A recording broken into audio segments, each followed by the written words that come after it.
Ni nyumbani kwa Elizabeth Peter. Wauguzi kutoka hospitali ya taifa Muhimbili wamefika kumpa huduma za matibabu. Hakuna ajuaye kesho yake, ndio usemi unaweza kutumia katika safari ya Elizabeth Peter, mama aliyelazwa kwenye chumba cha uangalizi maalum kwa siku 339 katika hospitali ya taifa Muhimbili kabla ya tumaini jipya kupatikana. Mama huyo wa watoto wawili alijikuta akiingia katika chumba hicho mara baada ya kutua katika uwanja wa ndege wa Mwalimu Julius Nyerere Juni 20 mwaka 2025 akitokea nchini India alipokwenda kupatiwa matibabu.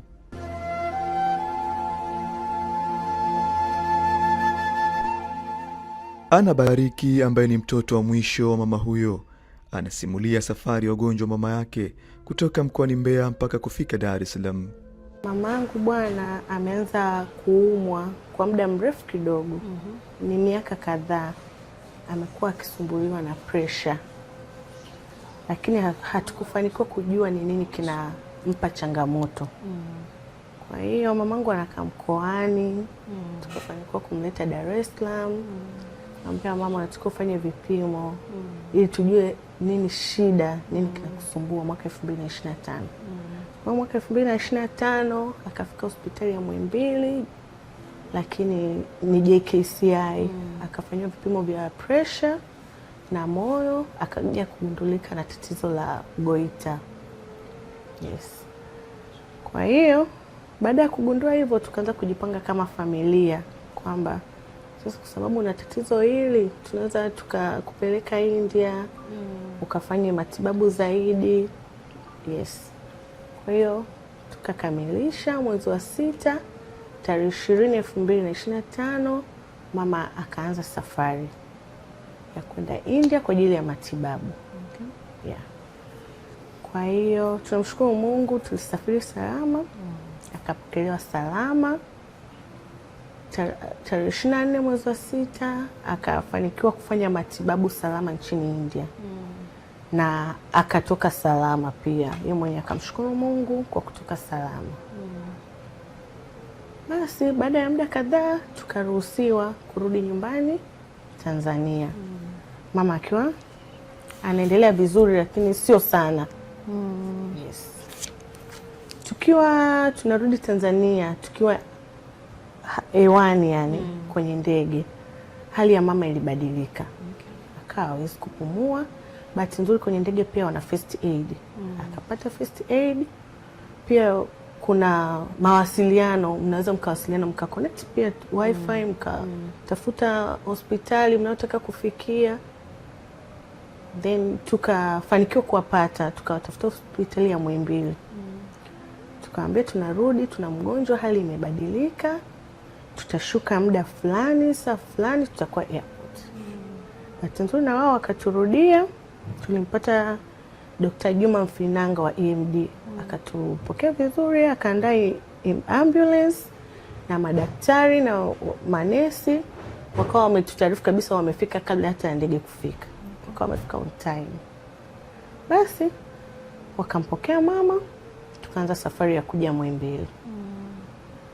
Tulipofika Muhimbili tukapokelewa emergency, kuna huduma za awali. Mama akiwa bado ana hali mbaya, hawezi kupumua.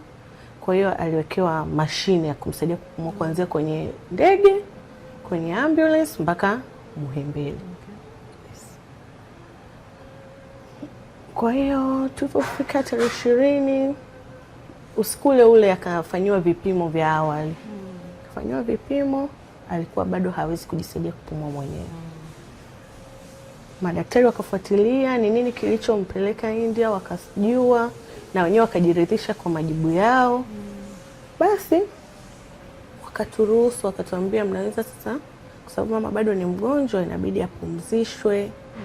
Kwa sisi kama familia tukaamua kukubali. Kwa hiyo alilazwa kuna wodi inaitwa Mwaisela ICU. Ana Bariki anaeleza baada ya siku 339 za uangalizi maalum ICU, hali ya mama yake iliendelea kwa vizuri. Madaktari walijiridhisha kuwa hali yake imeendelea kuimarika. Ndipo Julai 9 mwaka 2026 aliruhusiwa kurejea nyumbani kwake, lakini safari ya matibabu haikuishia hapo. Anasema kupitia huduma ya home based care inayotolewa na hospitali ya taifa Muhimbili, wauguzi wameendelea kumtembelea nyumbani kwake huku madaktari wakifuatilia maendeleo yake.